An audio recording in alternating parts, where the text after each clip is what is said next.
కొన్నిసార్లు జీవితంలో మనం కొంతమంది దగ్గరకు వెళ్ళాలనుకుంటే వాళ్ళు మనకి దూరంగా వెళ్ళిపోతారు. అప్పుడు చాలా బాధ కలుగుతుంది కదండి. ఎవరైనా మనం ప్రేమించి ఎంత ప్రేమిస్తామో కొన్నిసార్లు వారికి మనం అంత అలుసైపోతూ ఉంటాం. కొన్నిసార్లు మనం ఎంత ప్రేమిస్తామో అంత తృణీకారాన్ని అవతల వైపు నుండి మనం పొందుకుంటా ఉన్నప్పుడు మనకు వచ్చే నిరాశ ఇంతంత కాదు. కానీ దేవాది దేవుడు మనకిస్తున్న వాగ్దానం ఏంటంటే, నా యొద్దకు మీరు వస్తే God guarantees that he will come close to us when we go closer to him.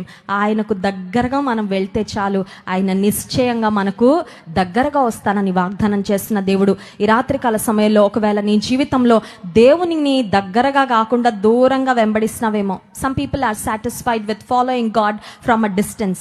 యేసయ్యను దూరం నుండి వెంబడించిన వారు ఉన్నారు, దగ్గర నుండి వెంబడించిన వారు ఉన్నారు. ఆయన రొమ్మున ఆనుకున్న శిష్యుడైన యోహాను కూడా ఉన్నాడు. అందరూ వెంబడించిన గుంపే, కానీ డిస్టెన్స్లో తేడా అండి. డిస్టెన్స్లో తేడా అంటే ఎంత దూరంగా ఉంటే వారికి యేసయ్య అంత తక్కువగా అర్థమైనట్లు, అంతే కదా. వారు